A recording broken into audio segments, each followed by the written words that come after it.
Hi ළමයි. ඉතින් කොහොමද ඔයාලට ගොඩ කාලෙකින් ගොඩ අවුරුදු 2කින් විතර මම මේ ඔයාලත් එක්ක එකතු වෙන්නේ vlog එකකින්. ඉතින් මං හිතනවා ඔයාලා ගොඩක් හොඳින් ඇති කියලා. මං මේ ළඟදී ගියා අපි වෙහෙරහේනේ. එදා මේ වීඩියෝ එක අන්තිම වෙනකන් ඔයාලට බැලුවොත් පුළුවන් ඒ වෙහෙරහේන විහාරස්ථානයේ ගොඩාක් දේවල් ඔයාලට මම පෙන්වන්න සූදානම් ඉන්නවා. ඒ වගේම අපි යකෙකුත් දැක්කා. උමගේ යකෙක් ඉන්නවා. ඒක ගැනත් මම ඔයාලත් එක්ක බෙදා ගන්න කැමතියි. මොකද මේ ඒ ගැන නොදැනගෙන යන කෙනෙක් නම් අනිවාර්යයෙන්ම බය වෙනවා. ගිහිල්ලා බලන්න. අනිවාර්යයෙන් වෙහෙරේනේ එනවනම් දකුණු පළාත එනවනම් අනිවාර්යයෙන් වෙහෙරේන සිද්ධාස්ථානයට යන්න. ඒක ගොඩක් පෞරාණික සිද්ධාස්ථානයක්. ඔයාලා බලන්නම අවශ්‍ය. බෞද්ධයන් නම් ඔයාලා බලන්නම අවශ්‍ය ස්ථානයක් ඇත්තටම. ඉතින් මේ එකතු වෙන්න මාත් එක්ක අපි බලමු මොකද වෙන්නේ කියලා. ඉතින් ළමයි මම නම් පුද්ගලිකව මම බෞද්ධ නොවුනත් ඇත්තටම පුද්ගලිකව කැමති ගොඩක් දේවල් ඇවිදින්න යන්න, ඒ වගේ ස්ථානවලට, පෞරාණික ස්ථානවලට, ඒ වගේම ඓතිහාසික ස්ථාන නරඹන්න, ඒ වගේ දේවල් වලට මම ගොඩක් කැමතියි. ඒ නිසා අපි මගේ රිලේෂන් කෙනෙක් ඉන්නවා වෙහෙරහේනේ. අපි එහාට ගියපු වෙලාවේ තමයි අපි වෙහෙරහේනේ සිද්ධාස්ථානය බලන්න ගියේ. ඉතින් මේ ඔයාලට පේන විදියට මේ ලස්සන පින්තූර, ඇත්තට මේවා ගොඩක් පෞරාණික පින්තූර. ඒව දැන් ගොඩාක් දුරට මැකිලා වගේ තියෙනවා. මේ අපි උමගට තමයි දැන් යන්න හදන්නේ. මේ උමගට ඇතුල් වෙන දොර මෙතනින් තමයි අපි උමගට ඇතුල් වෙන්නේ. මෙන්න මේ මෙතනින් තමයි උමගට ඇතුල් වෙලා අපි ඉස්සෙල්ලාම යන්නේ. උමගට ඇතුල් වෙලා යනකොට තමයි ලස්සන පින්තූර. ඇත්තටම ඒව පෞරාණික මං ගොඩක් විස්තර දන්නේ නැහැ. ඒත් ගොඩක් කැටයම් වර්ග ලංකාවට උචිත, ඒ කියන්නේ දකුණු පළාතේට ආවේනික කැටයම් වර්ග, ඒ වගේම බිතු සිතුවම් වර්ග ගොඩක් වෙහෙරහේන විහාරස්ථානයේ තියෙනවා. ඇත්තටම ඔයාලා දකුණු පළාතේ මෙම විහාරස්ථානයට ඇවිල්ලා බලන්න. ගොඩක් දේවල් ඔයාලට අධ්‍යාපනයටත් නැත්නම් පුද්ගලිකව ඔයාලට ගොඩක් දේවල් මේ තුලින් ලබා ගන්න පුළුවන් කියලා මං හිතනවා. මේ යන්නේ අපි උමගට. මේ උමගේ ගොඩක් ඇතුළට යන්න ඕන. ඒ යනකොට ඔයාලට ගොඩක් බිතුසිතුවම්, ඒ වගේම ගොඩක් පෞරාණික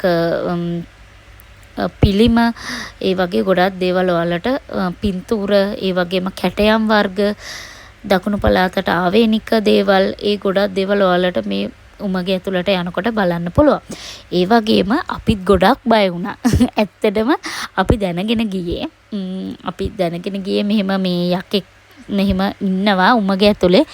ඒක බලන්නම තමයි අනිවාර්යයෙන්ම අපි ගියේ. දැන් මේක නොදැනගෙන ඔයාලා යනවා නම් අනිවාර්යයෙන්ම ඔයාලා බය වෙනවා. එතන සල්ලි දාන්න තියෙන්නේ. දැන් තව ඉස්සරහට ඔයාලට පෙන්නන්නම් මම. එතකොට ඔයාලත් බය වෙයි. මේ ඇත්තටම එතෙන්ට යනකොටම අපි දැනගෙන ගියා. අපි එතන හොය තමයි ඔය දැන් අපි යන්නේ. මේ තව ඉස්සරහටද තියෙන්නේ, අපි පහු කරගෙන ඇවිල්ලාද එහෙම කී අපි හොය තමයි යන්නේ ඔය මේ උමගේ ඇතුලේ. ඒ යනකොට තමයි හම්බ වෙන්නේ මේ ඒ යකා ඉන්න තැන. ඒක පල්ලෙහාට වෙන්න තියෙන්නේ. එතනට යනකොට ඔයාලට මම කියන්නම් කොහොමද වෙන්නේ කියලා. ඉතින් මේ වෙහෙරහේන විහාරස්ථානය ගොඩක් පෞරාණික විහාරස්ථානයක්.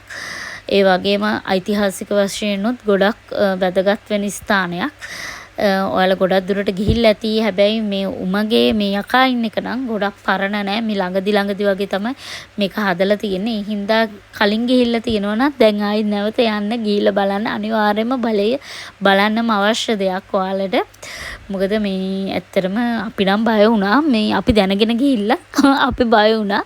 ඉතින් නොදැන ඔයාලා ගියොත් අනිවාර්යයෙන්ම ඔයාලත් බය වෙයි කියලා මං හිතනවා. මේ මොකද ඒක මේ ගුහාවක් ඇතුලෙන් යන්න තියෙන්නේ. ඒ නිසා මෙන්න මේ ස්ථානේ තමයි ඒ යකා ඉන්නේ. මේ මෙන්න මෙතන පල්ලෙහාට අපි කාසිය දැම්මම කාසිය දාලා මේ එබෙන්න ඕන.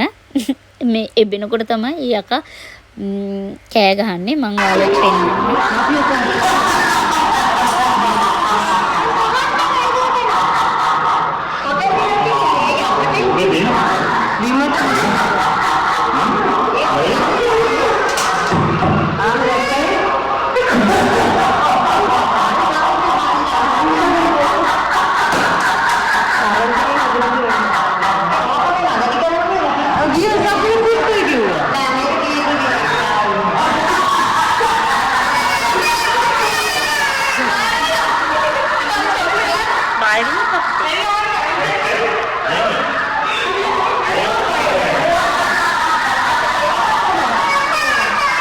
අපේ බබත් ගොඩක් බය වුණා ඒ සද්දෙට. මේ පොඩි අය එක්කගෙන යනවා නම් ඇත්තටම එක්කෝ එයාලට කියන්න, එහෙම නැත්තම් එයාලා ඉන්නකොට එතෙන්ට එබෙන්න යන්න එපා. මොකද මේ ඒ කාසිය දාලා එබෙනකොට ඒ සද්දෙට පොඩි අය නම් ගොඩක් බය වෙනවා. අපේ පොඩි එක්කෙනත් බය වුණා. ඒ නිසා පොඩි අය රැගෙන යනවා නම් පොඩ්ඩක් සැලකිලිමත් වෙන්න. මොකද පොඩි කෙනෙක් බය වුණාම ඒක එයාගේ මානසික තත්ත්වයට හොඳ නෑනේ.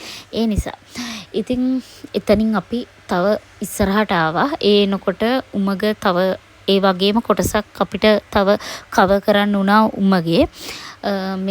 මේ විදියටම අර අපි පහු කරගෙන ආවා වගේම ගොඩක් පිළිම, ඒ වගේම බිතුසිතුවම් ඒවා ගොඩක් තව තිබුණා.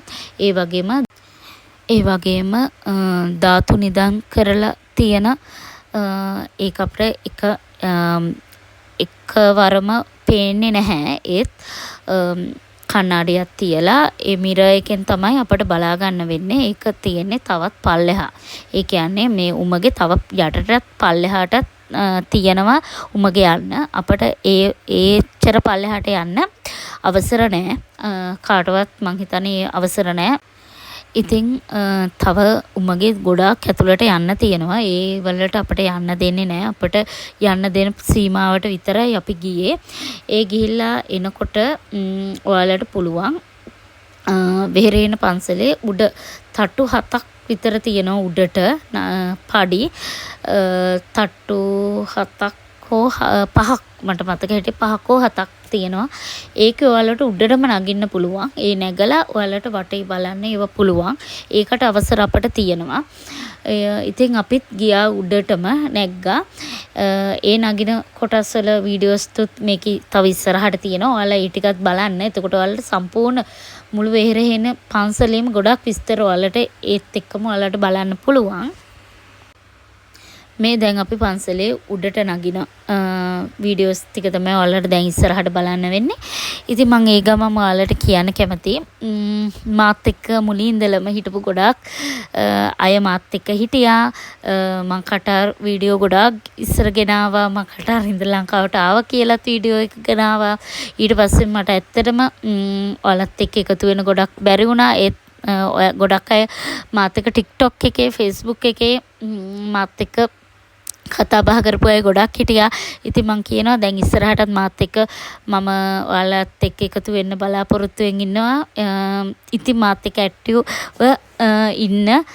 සබස්ක්‍රයිබ් කරලා නැත්නම් අනිවාර්යෙන්ම සබස්ක්‍රයිබ් කරලා ඔයාලා ෂෙයා කරන්න. ඔයාලගේ යාළුවන්ට මේ වෙහෙරේන vlog එක වැදගත් කියලා හිතනවා නම් ඒ වැදගත් කෙනෙකුට ඔයාලට හිතනවා නම් මේ කෙනාට මේක වැදගත් කියලා ඒ ඔයාලගේ රිලේෂන්ස් වලට ෆ්‍රෙන්ඩ්ස් වලට මේ ෂෙයා කරන්න. ඉතින් මේ ඉස්සරහටත් මාත් එක්ක එකතු වෙලා ඉන්න. දකුණු පළාතේ දැන් මං ඉන්නේ මාතර. ඉතින් මාතර දකුණු පළාතේ තව මං යන තන්වල ගොඩාක් විස්තර ඔයාලත් එක්ක බෙදාගෙන මම සූදානම් වෙන් ඉන්නවා. ඉතින් දැන් මට චූටි බබාලා දෙන්නෙක් ඉන්නවා. ආන්‍යෝ විතරක් නෙවෙයි. දැන් අයෝන් කියලා බබෙකුත් ඉන්නවා. ගොඩක් කටේ ආන්‍යෝ නම් දැනගෙන හිටියනේ වීඩියෝස් වලින්. දැන් එයාට මල්ලි කෙනෙක් ඉන්නවා අයෝන් කියලා. ඉතින් ඒ දෙන්නත් එක්කම වීඩියෝස් තව ඉස්සරහට මම ඔයාලට ලෑස්ති කරගෙන ඉන්නවා. ඒ වීඩියෝස් වලින් තුත් ඔයාලත් එක්ක එකතු වෙන්න. ගොඩක් අය මට හෙල්ප් කරලා තිබුණා මේ දවස්වල මේ වීඩියෝස් ෂෙයා කරලා තිබුණා. ඉතින් ඒ වගේම අදටත් මාත් එක්ක ඉන්න කියලා මම ඔයාලගෙන් ආදරෙන් ඉල්ලනවා. TikTok එකේ මං ඉන්නවා. පුළුවන් නම් මාව TikTok එකෙත් ඔයාලා ෆලෝ කරලා තියාගන්න. එතකොට එන vlog ඉතින් ළමයි මේ අපි උඩටම ඇවිල්ලා දැන් තියෙන්නේ. තව එකක් වගේ තමයි අපිට නගින්න තියෙන්නේ. දැනටත් ඔයාලට බලන්න මම ඔයාලට view එක පෙන්නන්නම්. හරිම ලස්සනට වෙහෙරේන පන්සල ඊට ඒ අවට ප්‍රදේශය හරිම ලස්සනට ගස් කොළන් එක හරිම ලස්සන view එකක් ඔයාලට බලන්න පුළුවන්. අනිවාර්යයෙන්ම වෙහෙරෙහින ගියොත් ඔයාලා අනිවාර්යෙන් උඩටම නගින්න. ඒක අපට access තියෙනවා නගින්න. ඒ නිසා බය වෙන්න නැතුව යන්න. පොඩි බබාලා ඉන්නවනම් උඩටම යනකොට පොඩක් අල්ලගන්න. මොකද මේ අර අත්වැටවල් එහෙම නැහැ උඩටම යනකොට. ඒ නිසා ඇත්තරම ගොඩක් ලස්සන view එකක් එක්ක ඔයාලට උඩටම ගියාම බලා ගන්න පුළුවන්. ලස්සන view එකක් වෙහෙරේන ටෙම්පල් එකේ. ඒ වගේම ඔයාලට මේ vlog එක අන්තිමටම බලා ගන්න පුළුවන් ලස්සන කෝච්චිය යනවා. මේ ඈතට පේනවා හරිම ලස්සන විදියට. ඒක මං මේ ගත්ත රෙකෝඩ් මේ වීඩියෝ එක ඔයාලට ඒකත් මම දාලා ඇති අන්තිමේටම ඒකත් බලන්න. ඒ වගේ මම ඔයාලට නැවතත් ඉල්ලනවා මාව subscribe කරන්න, ඒ වගේම share කරන්න, comment කරන්න. අනිවාර්යයෙන්ම comment කරන්න. මම දැන් මාතර ඉන්නේ. මේ මාතරවට ඔයාලට මොනවා හරි vlog එකක් ඕන නම් මොනවා හරි තවත් මගේ videos මොනවා හරි ඕන අනිවාර්යෙන් comment section එකේ comment කරන්න. මොන වගේ videos ද ඔයාලට මාගෙන් ඕන, ඔයාලා කැමති මොන වගේ videos ද මම කරනවට ඒ කියලා comment section එකේ දාන්න. මොකද ඔයාලගේ comment එකකින් ඔයාලගේ like එකකින් තමයි මම motivation වෙන්නේ ඔයාලට නැවත videos ගෙන්න. ඒ නිසා අනිවාර්යෙන්ම ෂෙයා කරලා වීඩියෝ එකේ හොඳ නරක අනිවාර්යෙන්ම දාන්න කියලා මම ආදරෙන් ඉල්ලනවා. ඉතින් ඔයාලා මාත් එක්ක ඉඳී කියලා මම විශ්වාස කරනවා. ඉතින් බලන්නකෝ දැන් උඩටම අපි ඇවිල්ලා මේ ඉන්නේ. දැන් බලන්න කොච්චර ලස්සනට වටපිටාව තියනවද කියලා ඔයාලට බලා ගන්න පුළුවන්. අනිවාර්යෙන්ම වෙරෙන පන්සලට ගියොත් ඔයාලා අනිවාර්යෙන්ම උඩට යන්න. ඒක හරිම ලස්සන view එකක්. ඒ වගේම උමගත් යන්න. උමගෙත් අර වගේම පොඩ බබාලා එක්කගෙන යනවා නම් පොඩ පරිස්සමින් එක්කගෙන යන්න. ඒක තමයි කියන්න තියෙන්නේ. ඒ වගේම දැන් බලන්න ට්‍රේන් එක මේ vlog එකේ අන්තිමටම ට්‍රේන් එක යන view එක ඔයාලට දාලා ඇති. ඒකත් එක්ක මම ඔයාලගෙන් මේ වීඩියෝ එක එන්ඩ් කරනවා. ඉතින් හොඳ නරක කමෙන්ට් එකේ සෙක්ෂන් එකේ දාන්න. ඉතින් ඔයාලා හැමෝම හොඳින් සතුටින් ඉන්න. හැමෝටම ආදරේ. God bless you.